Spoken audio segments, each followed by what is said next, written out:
It was 2:47 a.m.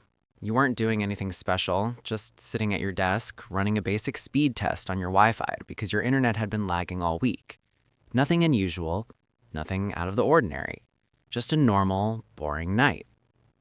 The speed test finished. 14 megabits per second download. Terrible. You sighed, leaned back in your chair, and opened your Wi-Fi settings to see if maybe your router needed a restart. And that's when you saw it. Right there, between your neighbor's network and the coffee shop signal that somehow still reaches your room, there was a new network, one you had never seen before. Starlink Private. No lock icon, no password required, just sitting there. Open. Waiting. You stared at it for a moment. You told yourself to ignore it. You told yourself it was probably just some glitch, some test signal, something that would disappear in a few seconds. But it didn't disappear. It just sat there. Full signal, 5 bars, stronger than any network you had ever seen in your life. So you did what anyone would do at 2:47 in the morning when they're bored and their internet is garbage. You clicked connect. The moment you connected, your screen flickered. Just once. A quick flash like a power surge ran through your monitor. Then everything went still. You looked at your speed test app. It was still open, so you ran it again. The results came back in less than a second. Download speed, 8,400 megabits per second. Upload speed, 6,200 megabits per second. Ping, 0.00 milliseconds. Zero ping? That's not slow, that's not fast, that is physically impossible. You thought it was a glitch, so you ran it again. Same result. And again, same result. Every single time, the same impossible numbers. You opened Google. The page didn't load. It was just already there, like it had been waiting for you. You move your cursor toward the search bar, and before you even clicked on it, the cursor jumped inside the bar on its own, a blinking line, ready for your input.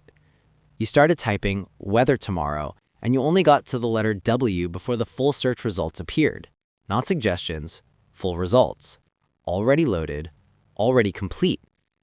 The answer was on your screen before you even asked the question. Your stomach dropped a little, but you convinced yourself it was just predictive caching. Smart algorithms. Nothing weird. Then a message appeared at the bottom of your screen. Small, white text on a black bar. No window, no notification, just text that appeared out of nowhere. Connection stabilized. You didn't click anything. You didn't open anything. That message came from the network itself. You should have disconnected right then. You know that now. But you didn't. Because you were curious. And curiosity at 3 a.m. is a dangerous thing. You opened your network settings. You wanted to see where the signal was coming from. You ran a basic trace route, the kind that shows you every server your connection passes through before reaching a website. Normal internet goes through maybe 10 to 15 hops. Local servers, regional servers, content delivery networks. Standard stuff. Your trace route showed 3 hops. The first was your device. The second was labeled Orbital Relay Node 7. The third was labeled Priority Network Layer Restricted. That was it. 3 hops. One of which was in orbit. You search for Starlink Private Network online. Nothing. You search for Orbital Relay Node 7. Nothing. You search for Priority Network Layer. Absolutely nothing. Not a single result on the entire internet. Whatever this network was, it didn't exist publicly. Not on any database, not on any forum, not on any leaked document. Nowhere. But it was very, very real. Because you were connected to it. You opened a news website. That's when things started to get genuinely disturbing. The headlines looked normal at first. Standard news, politics, business, weather. But then you noticed the timestamps. One article was dated tomorrow, not backdated, not a scheduling error. The article was reporting on an event that hadn't happened yet. You checked 3 other news sites. Same thing. Articles from the future. Reports on events that were still hours away from occurring. You thought it was a prank. Some kind of elaborate fake page designed to mess with people. So you opened Google Maps. You zoomed into a highway near your city. The traffic overlay was active, showing real-time congestion. But there was a section of road highlighted in red with a label that said, Incident, 5:12 a.m. It was 3:15 a.m. That incident was 2 hours away. You stared at the screen. Your mouth was dry. Your hands were starting to shake just a little.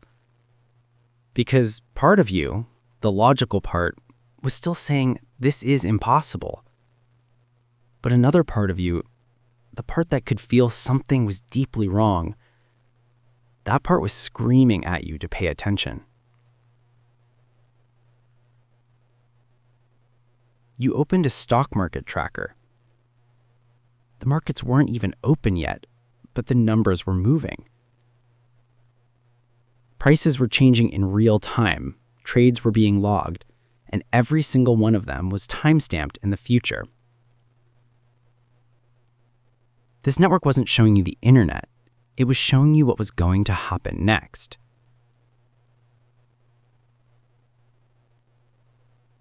Then your screen changed on its own. A new interface appeared. You didn't open it, you didn't install it. It simply materialized on your monitor, like it had always been there, hidden underneath everything else, waiting for the right moment to reveal itself. It was dark, black background, clean, minimal design, and it was showing you everything. On the left side, there were live data streams, thousands of them, scrolling so fast you could barely read them.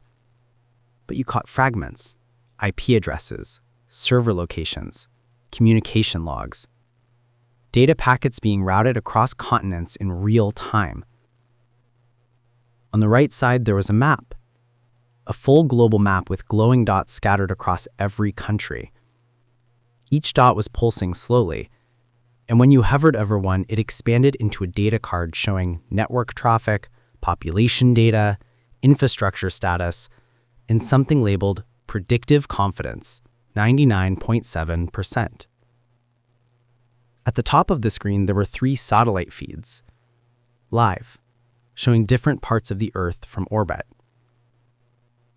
And they were moving, adjusting, tracking something you couldn't quite identify. A new message appeared in the center of the screen. User recognized as priority node.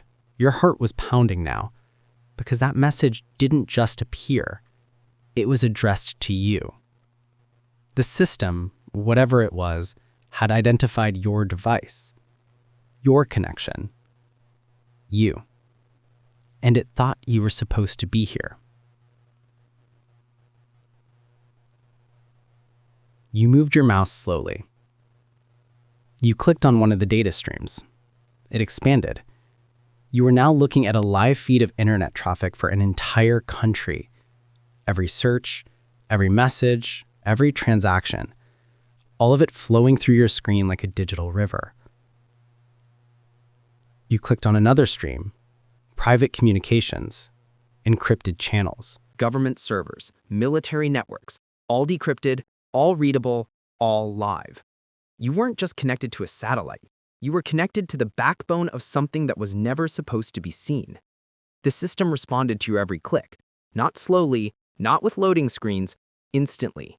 Like it was anticipating what you wanted to see before you even decided. You moved your cursor to the left, and the data shifted left. You moved it to the right, and new panels opened before you even clicked. It wasn't just showing you data, it was reacting to you, learning your behavior in real time and adjusting itself to match your curiosity. Then another message appeared, predictive mode active. And suddenly, you understood. This wasn't a satellite internet network. This wasn't a faster version of Starlink. This wasn't some billionaire's private Wi-Fi. This was a prediction engine, a system so advanced, so deeply embedded in every data source on the planet that it could process the present and calculate the future.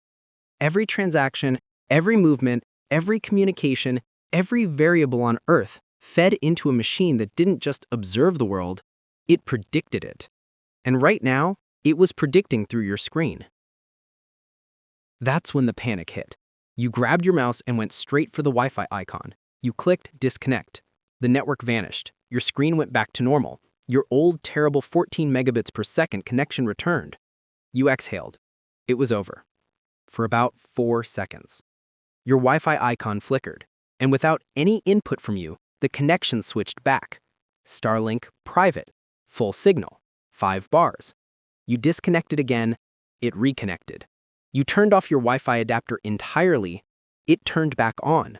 You pulled the physical switch on the side of your laptop, the network came back through your Ethernet port, which wasn't even plugged into anything. The system wasn't letting you leave. A new panel opened on your screen. This one was different. It wasn't data, it wasn't a map, it was a control panel. Simple, clean. 3 options displayed in large white text. Option 1, continue monitoring. Option 2, override system. Option 3, disconnect permanently. Below the 3 options, there was a timer. It started at 10 minutes and began counting down. 9:59, 9:58, 9:57. You didn't know what would happen when it reached 0, but the system clearly expected you to make a choice before it did. On the right side of the screen, the prediction engine was still running. Events were updating, data was shifting. You saw a political headline change 3 times in 10 seconds, each version slightly different, like the system was calculating probabilities and adjusting outcomes in real time. You saw stock prices shift before markets opened. You saw weather patterns reroute before satellites could even detect the change. You saw emergency alerts drafted for events that hadn't happened yet. And then you saw something that made your blood run cold. You saw your own data card, your name, your address, your device, your connection history, and next to it, a single line of text. Decision pending. The timer was still counting down. 6:34, 6:33, 6:32.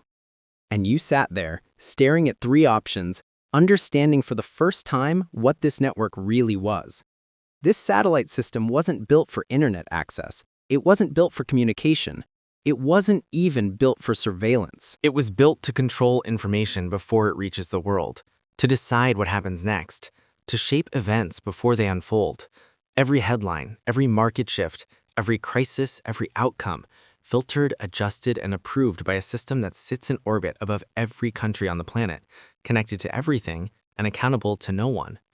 And somehow, through a random glitch at 2:47 a.m. on a boring night, you got connected to it. Now this system is watching you. It knows you've seen everything. It knows you understand what it does. And it's giving you a choice. 3 options. 1 timer. Continue monitoring. Override system. Disconnect permanently. The timer is at 2 o'clock now. 1:59. 1:58. The world is still shifting on your screen. Futures are being written and rewritten every second.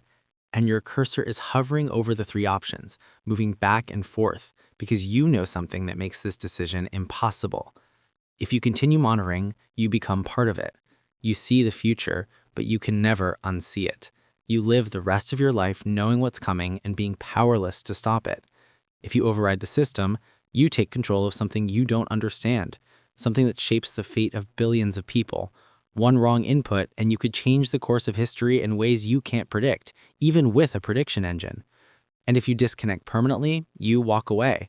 You go back to your 14 megabits per second connection and your normal life. But the system keeps running. The satellites keep orbiting. The predictions keep shaping the world.